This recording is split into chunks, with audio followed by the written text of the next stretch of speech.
इस फिल्म में हम देखेंगे कि इंसान किस हद तक भी बेरहम हो सकता है। कहानी दरअसल एक लेक झील की है। कुदरत का बनाया गया लेक नहीं बल्कि इंसानों का बनाया हुआ। इस लेक के नीचे पहले दरअसल एक गांव हुआ करता था, लेकिन फिर किसी ने जबरदस्ती यहाँ लेक बना दिया। कहा जाता है कि उस गांव की निशानियां आज भी इस लेक के नीचे मौजूद है। और ये खौफनाक बात, जो टूरिस्ट यहाँ पर घूमने आते हैं उनकी भी अजीब तरह से मौत हो जाती है। अब ऐसा क्यों होता था और इस सब के पीछे की कहानी जानने के लिए बढ़ते हैं स्टोरी की तरफ। कहानी की शुरुआत में वो एक खूबसूरत लेक दिखाया जाता है, जहाँ एक टूरिस्ट ग्रुप कश्ती पर ट्रिप के लिए निकला होता है। इनमें एक लड़का अपने नए दोस्त को इम्प्रेस मुतासिर करने के लिए कहता है, बात सुनो, मैंने लाइब्रेरी से इस लेक का पुराना नक्शा ढूंढा है, जिससे मुझे पता चला है कि इस लेक के नीचे एक गांव था। लेक की बनने से पहले लोग वहाँ रहा करते थे और आज भी उस गांव के घर, उनकी चीजें और भी बहुत कुछ शायद लेक के नीचे हो सकता है। लेकिन उसके दोस्त को उसकी बात पर यकीन नहीं होता, तो वो कहता है, मैं अंदर खोद कर देखता हूँ, अगर तुम भी आना चाहो तो आ सकती हो। इस पर उसकी दोस्त भी मान जाती है, लेकिन फिर एक लड़की हाथ उठाकर कहती है, मैं भी जाऊंगी साथ। ये असल में उस लड़के की बहन है और इसका नाम फिन होता है। इस पर फिन का भाई उस पर गुस्सा होने लगा, कहता है, अगर तुम आना चाहती हो तो दूसरी तरफ कूद जाना। मैं इतनी कोशिश कर रहा हूँ अपने दोस्त को इम्प्रेस करने की और तुम मेरे प्लान को तबाह करने पर तुले हो। इस पर फिन कहती है, मुझे तुम्हारे प्लान, तुम्हारे इम्प्रेस करने से कोई लेना देना नहीं है, लेकिन जो तुमने डूबे हुए गाँव की कहानी सुनाई है ना, वो बड़ी दिलचस्प है, मुझे भी उस डूबे हुए गाँव को देखना है। ये सुनकर उसका भाई भी मान गया और दोनों लेक में छलांग लगा देती है। वहाँ ज्यादा गहराई नहीं होती, इसलिए दोनों थोड़ा और नीचे जाकर तैरने लगे। अपनी तलाश शुरू करते हैं कि शायद उन्हें वहाँ पर कोई चीज मिल जाए। जब उन्हें सांस लेनी होती है तो वो ऊपर आ जाती है, सांस लेती है और फिर पानी में डूब जाती है। एक जगह पर उन्हें एक साइकिल मिलता है। फिन के भाई को एक साइन बोर्ड भी मिला, जिससे अब उन्हें यकीन होने लगता है कि यह वाकई कोई गाँव था। और फिन का भाई खुशी से वो बोर्ड उठाता है और ऊपर अपने दोस्तों को दिखाने के लिए जाने लगता है, पर तभी अचानक एक हाथ उसकी टांग पकड़ लेता है और नीचे खींच देता है। फिन भी सब देख लेती है और पूरी कोशिश करती है अपने भाई को ऊपर खींच ले, लेकिन उस हाथ की पकड़ इतनी मजबूत होती है कि उसका भाई ऊपर नहीं आ पाता। फिन फौरन ऊपर आती है और कश्ती पर अपने दोस्तों से मदद लेती है, लेकिन जब वो फिर से नीचे गई तो जेक की जान जा चुकी होती है। इससे फिन बहुत हैरान होती है कि ये क्या हुआ। उसे दुख भी होता है और फिर अचानक एक हाथ उसके भाई को खींच कर नीचे ले जाता है। इसके बाद हम 4 महीने के बाद का सीन देखते हैं। फिन को एक मेंटल हॉस्पिटल से घर लाया जाता है। असल में फिन ने देखा था कि एक हाथ उसके भाई को खींच कर ले जा रहा था, लेकिन कोई उसकी बात पर यकीन नहीं करता, ना ही उसकी मॉम और ना ही उसकी डैड। सब ये समझते हैं कि फिन को बहुत गहरा सदमा लगा है और वो इसलिए ऐसी बातें कर रही है। इसीलिए उसे इलाज के लिए मेंटल हॉस्पिटल भेजा गया था और अब उसे वापस घर लाया जाता है। फिन के डैड एक बड़े लॉ फिल्म को चलाती है, यानी कानून की तरफ से चलाया जाने वाला फिल्म ऑफिस, इसलिए हर वक्त अपने बिजनेस में वो मसरूफ रहती थी। दोनों अपने बेटे की मौत से बहुत दुखी होती है, लेकिन वो कोशिश कर रही थी कि वो इस दुख से निकल आए, पर ऐसा होना बहुत मुश्किल था। उधर फिन बहुत उदास होती है। वो अपने भाई की तस्वीरें देखती है और अपनी मॉम से पूछती है कि क्या वो भी फिन की फ्यूनरल पर गई थी, कैसे क्या उसका फ्यूनरल, उसे दफन वगैरह। उसकी मॉम जवाब देती है कि असल में तुम्हारे भाई की लाश नहीं मिली थी, इसलिए हमने उसकी पसंदीदा चीजें एक डब्बे में रख कर ही उसका फ्यूनरल कर दिया। जो चीजें उसे सबसे ज्यादा प्यारी थी, जैसे उसके लिखे हुए एसेज जो उसने बचपन में लिखी थी, उसकी कार्ड्स और जूते। और फिन फिर से कहती है, मॉम, मैंने देखा था कि एक हाथ भाई को पकड़ के खींच रहा था और अपने साथ ले गया, लेकिन मॉम कहती है, मेरी जान, मेरा बेटा, तुम थकी हुई हो, आराम करो, सब ठीक हो जाएगा। असल में उसकी मॉम अब तक फिन की बात को नहीं मानती। अब जब मॉम नहाने के लिए गई तो टब से एक हाथ निकला जो मॉम का हाथ पकड़ लेता है। मॉम घबराकर पलट के देखती है, लेकिन वहाँ कुछ नहीं होता। इस वजह से अब मॉम को लगने लगा जैसे फिन शायद सच कह रही है, इसलिए मॉम इंटरनेट पर उस लेक के बारे में सर्च करती है और उन्हें पता चलता है कि वो लेक कर्स्ड है, यानी कि श्राप है, जहाँ पर अक्सर लोग अजीब तरीके से मौत का शिकार हो जाते हैं। फिर एक हाथ मॉम की कंधे पर आया, वो घबरा कर उठी, पलट कर देखती है तो फिन के डैड वहाँ होते हैं। उन्होंने मॉम से पूछा, ये तुम क्या कर रही हो? मॉम ने उन्हें असल बात नहीं बताई कि मैं क्या कर रही हूँ, क्योंकि वो जानती थी कि वो गुस्सा करेंगे। वो कहती है, मैं दरअसल जॉब की तलाश कर रही थी, इसीलिए इंटरनेट पर देख रही थी। इनके डैड कहते हैं, हाँ हाँ, तुम्हें कुछ काम करना चाहिए, वरना अपने बेटे के बारे में सोच सोच कर उदास होती रहोगी। जॉब करने का तो वैसे भी कोई फायदा नहीं, बाहर आने की कोशिश करो, क्योंकि वो तो लौट कर नहीं आएगा और हमें अपनी बेटी फिन की खातिर खुश रहना सीखना चाहिए।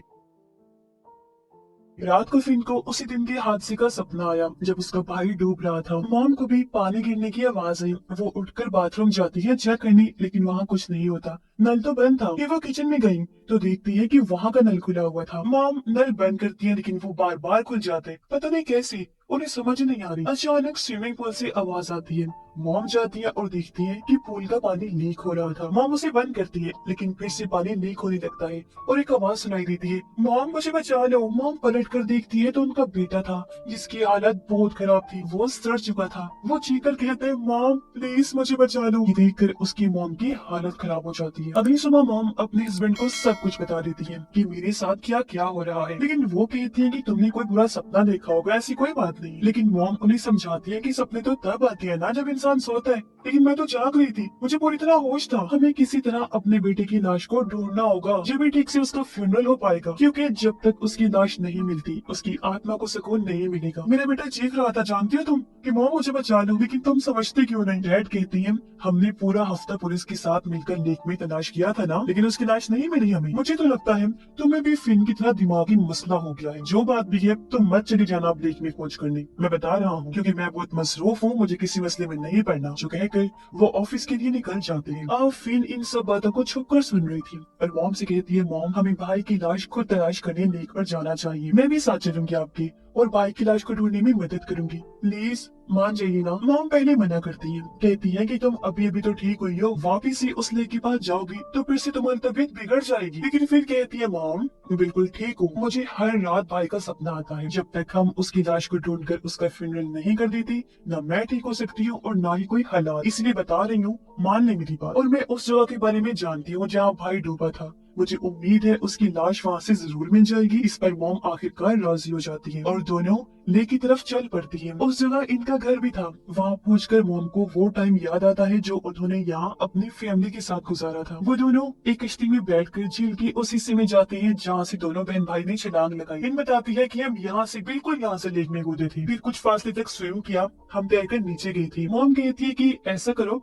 तुम कश्ती में रहो, मैं रस्सी अपनी कमर से बांधकर पानी में जाऊँ और जब जरूरत होगी तो ऊपर आकर सांस ले लूंगी। अगर मैं ज्यादा देर तक ऊपर ना आऊँ या तुम्हें लगे कि रस्सी अटक गई है तो बिना टाइम गवाए तुम फौरन रस्सी को खींच लेना, ठीक है। इस पर फिन भी मान जाती है और मॉम पानी में तैर कर नीचे जाती है। मॉम थोड़ी देर बाद ऊपर आके सांस लेती रहती है। इस फिन की बताई हुई जगह पर कुछ देर स्विम करती है, लेकिन यहाँ मॉम को कुछ भी नहीं मिलता। मॉम ऊपर आके कहती है, बेटा क्या तुम्हें यकीन है कि हम सही जगह पर हैं? फिन जवाब देती है, यस मॉम, मगर आप थोड़ा सा और आगे चलें, वहाँ एक साइकिल होगा, उसके आगे से थोड़ा सा और तैरना है। जब मॉम वापस नीचे जाती है उन्हें साइकिल नजर आ जाता है, जो ये बात साबित करता है कि वो सही जगह पर है। मॉम आगे तैरती है और देखती है कि पानी के नीचे एक पत्थर का बना हुआ बोर्ड है जिस पर 3 लोगों की लाशें बनी हुई है, सब लाशें अजीब हालत में, जो इस बात की तरफ इशारा था कि काफी सालों पहले इन्हें यहाँ बांधा गया था। दरमियान वाली लाश के गले में एक चेन बंधी हुई थी। मॉम उस चेन को निकालती है और वापस ऊपर आने की कोशिश करती है, पर अचानक उनका भी पाँव एक हाथ ने पकड़ लिया था और बिल्कुल इनके बेटे की ही तरह मॉम के पाँव को भी खींचने लगता है। मॉम डर की रस्सी खींचती है जिससे फिर समझ आती है कि मॉम मुसीबत में है। वो जोर से रस्सी खींचती है जिससे हाथ ने मॉम को छोड़ दिया और उनकी जान बच जाती है, लेकिन साथ ही उनके बेटे की लाश भी ऊपर आ जाती है। मॉम काफी हैरान रह जाती है, मगर उसका चेहरा पानी में इतने अरसे तक रहने की वजह से अजीब और डरावना लग रहा था। मॉम दर्द में डूबी हुई थी, लेकिन कुछ सुकून भी था कि उनका बेटा आखिरकार मिल ही गया। अब पुलिस और एम्बुलेंस बुलाई जाती है। पुलिस ऑफिसर हैरान थे। वो फिन की मॉम से कहती है कि हम पूरा हफ्ता तलाश करते थे और आपने एक दिन में ही अपने बेटे की लाश को ढूंढ लिया। मॉम बताती है कि एक और अजीब बात मैंने देखी जो मैं आपको बताना चाहती हूँ। लेक के नीचे पत्थर के ब्लॉक के साथ 3 लाशें भी बंधी हुई देखी मैंने। एक लाश के गले में ये चेन थी, जो कहकर उन्होंने शेरिफ को वो चेन दे दी। शेरिफ कहती है कि ये चेन एक पुराने फैमिली की लगती है। दरअसल लेक वाली जगह पर पहले एक गांव हुआ करता था, शायद उन्हीं में से किसी की हो सकती है ये चेन। और इस चेन पर जिस फैमिली का नाम लिखा हुआ है ना, उसी फैमिली की एक बुरी औरत यहाँ से कुछ दूरी के फासले पर रहती है। आप उसके पास चली जाएं, शायद वो औरत आपको कुछ जानकारी दे दी। वैसे ना मैंने भी सुना है कि ये कर्स लेक है, श्रापित है, मगर मैं ये नहीं जानता कि इसमें किस हद तक सच्चाई। अब इन बातों से मॉम उस लेक के बारे में और जानने का फैसला करती है, इसलिए वो अपने हस्बैंड को कॉल कर देती है। मगर डैड गुस्से में मॉम से कहती है कि तुम क्यों लेक पर गई थी, मना किया था ना मैंने। लेकिन जब मॉम कहती है कि हमारी बेटे की लाश मिल गई है तो डैड भी शांत हो जाते हैं। फिन भी अपनी मॉम से बड़ी खुशी से कहती है कि शुक्र है मॉम, अब सब ठीक हो जाएगा। फिर वो मॉम से पूछती है, मगर मॉम अब हम इस चेन का क्या करेंगी? मॉम कहती है, बेटा तुम्हारे भाई की सिर्फ अभी लाश मिली है, लेकिन हमें ये भी तो जानना है ना कि आखिर उसकी मौत कैसे हुई थी। जिसके बाद वो दोनों उसी बूढ़ी औरत से मिलने जाते हैं। मॉम उसे कहती है यहाँ इस लेक में कई लोग मर चुके हैं, तो क्या आप बता सकती हो कि ये सब क्यों हो रहा है। बूढ़ी औरत कहती है सब लोग बेवकूफ है, इसीलिए तो ये डूब जाते हैं। उन्हें गहरी जगह पर तैरना नहीं आता, सिर्फ एडवेंचर के लिए कूदते हैं और अपनी जान गवा देते हैं। तो फिन कहती है ऐसा नहीं है, मेरा भाई बेवकूफ नहीं था,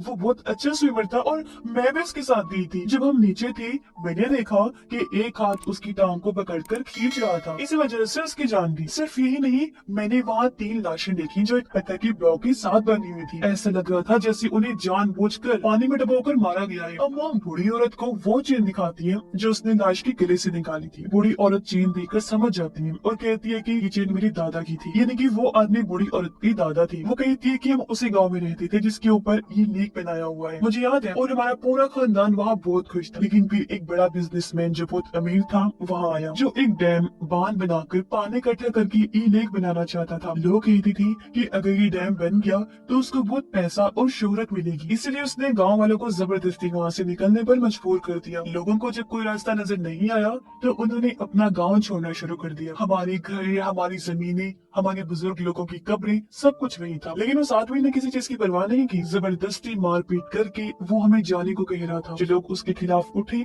उन्हें उसने मरवा दिया और मेरे दादाजी भी उनके खिलाफ खड़े हुए थे। एक दिन वो और उनके 2 साथी अचानक गायब हो गए। आज आप लोगों की बात सुनकर मुझे पता चला कि उन्हें उस पत्थर की ब्लॉक के साथ बांध कर रखा गया था और धीरे धीरे पानी छोड़ के ये लेक बनाया, जिसमें उन तीनों की भी वही मौत हो गई। पत्थर भारी था तो वो बेचारे तैरकर बाहर भी नहीं आ सकते थे। और हाँ, आज भी हम उस डैम को बंद करवाने के लिए केस लड़ रहे हैं। फिर हैरत से पूछती है ये आप क्या कह रही है, इस बात को लगभग 70 साल गुजर चुके हैं और जिस बिजनेसमैन की आप बात कर रही है तो वो तो कब का मर चुका होगा, तो फिर अब आप किसके खिलाफ लड़ रही है केस। बूढ़ी औरत बताती है कि आज भी हम इस डैम को बंद करने के लिए साइन इकट्ठा कर रहे हैं और कोर्ट में इस केस को ले जाने की कोशिश की जा रही है। लेकिन जितनी मर्जी हम कोशिश कर लें, उस अमीर आदमी का खानदान इतना ताकतवर है कि हमारे हर केस पर वो पानी फेर देते। अगर डैम नहीं रहेगा तो ये लेक भी नहीं रहेगा, क्योंकि अगर लेक सूख गया तो उस अमीर आदमी की सारी उल्टी हरकतें सबके सामने आ जाएंगी कि वो कितना बुरा और जालिम इंसान था। सब लोगों को पता चल जाएगा कि कितने सारे लोगों को मौत की घाट उतार कर बनाया गया है ये लेक। इसीलिए तो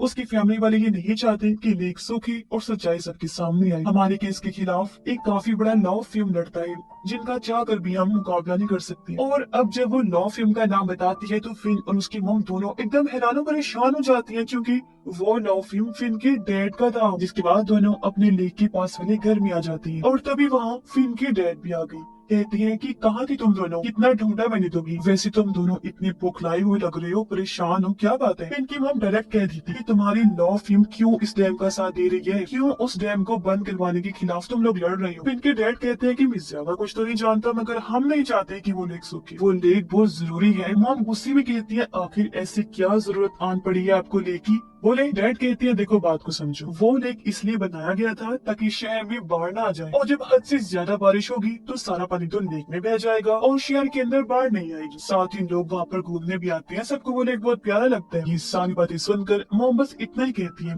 कि ये सब बहाने हैं, बहाने। तुम अभी अपना केस वापस ले लो, जो तुम लड़ रहे हो ना उस केस के खिलाफ तुम्हें इस डैम को बंद करने की कोशिश करनी चाहिए, क्योंकि जब डैम नहीं रहेगा तो लेक भी खत्म हो जाएगा। तुम जानते हो कि कितने लोगों को मौत के घाट उतारा गया था जिसके बाद वो लेक बना था। तुम्हें अंदाजा नहीं उस अमीर आदमी ने कितने लोगों को उस लेक के नीचे गाड़ा हुआ है। मैंने खुद अपनी आंखों से 3 लोगों की लाशों को देखा है जिनको बांधकर वहाँ पानी छोड़कर लेक बनाया, उनकी मौत हो गई और वो तो 3 थी, न जाने और कितने लोग बेमौत मारे गए। फिर इनके डैड कहते हैं अरे यार छोड़ो, ये सब अफवाहें हैं, बड़े लोगों के बारे में लोग ऐसी अफवाहें फैलाते रहते हैं, और अगर ये लेक ना रहा तो ऐश भी खत्म हो जाएगी। तुम शायद जानती नहीं, हमारे पास जो आज इतना पैसा है वो सब इसी लेक की वजह से ही तो है। अब पहले तो मॉम को कुछ समझ नहीं आती, लेकिन वो हैरान है जाती है जब उन्हें पता चलता है कि वो बिजनेसमैन, वो अमीर आदमी जिसने ये लेक बनाया था, वो फिन की डैड के दादा थे। जो सुनकर अब मॉम को सारी बात क्लियर हो गई और अब वो समझ जाती है कि आखिर हमारा बेटा क्यों मरा, यानी कि उसका मरना कोई हादसा नहीं था बल्कि उन आत्माओं का बदला था जो इतने सालों से लेक के नीचे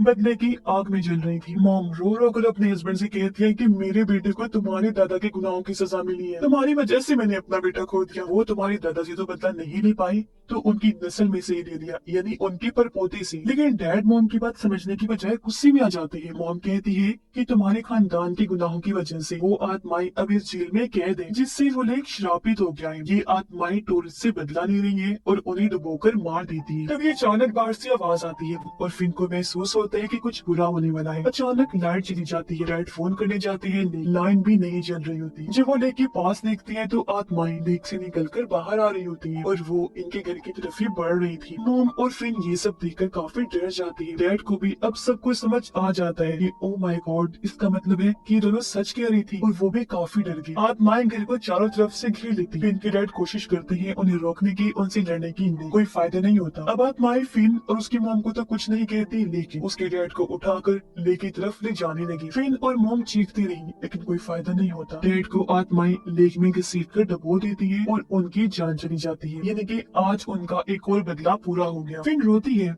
कि अब हम क्या करेंगे। मॉम कहती है कि हमें अब इन गुनाहों को धोना होगा, क्योंकि जाने अनजाने में हमारा ताल्लुक इस जालिम फैमिली से जुड़ चुका है। अब हमें ये केस कोर्ट में ले जाना होगा और उन गाँव वालों की आत्माओं को इंसाफ दिलाना होगा। फिन कहती है लेकिन मॉम, हम चाहे जितनी मर्जी कोशिश कर लें, जितने भी सिग्नेचर्स इकट्ठे कर ले, ये केस हम नहीं जीत पाएंगे। गवर्नमेंट कभी भी इस डैम को बंद नहीं करेगी और ये राज राज ही रहेगा और हमारी बात पर यकीन कौन करेगा। तब मॉम कहती है असल में डैम का पानी धीरे धीरे कम होता जा रहा है, क्योंकि बारिश कम जो हो रही है। बहुत जल्द ये लेक पूरी तरह से सूख जाएगा और पूरी दुनिया को पता चल जाएगा कि इस लेक के नीचे क्या सच्चाई छुपी हुई है। सच्चाई जब दुनिया के सामने आएगी तो सब लोग जान जाएंगे कि कितना बड़ा जुल्म हुआ था उन लोगों के साथ। उनसे जिंदा रहने का हक छीन लिया गया था, सिर्फ एक बिजनेसमैन की ताकत को बढ़ावा देने के लिए। तब उन लोगों की लाशें और उनके घर, उनका सब कुछ इस सच्चाई का सबूत बनेगा, जिसे कोई झुटला नहीं सकेगा। उन्हें इंसाफ मिल जाएगा और ये श्राप खत्म हो जाएगा और हमेशा के लिए उनकी भी आत्माओं को सुकून मिल जाएगा। और अब उनकी इस बात के साथ ही ये कहानी भी इधर ही खत्म हो जाती है।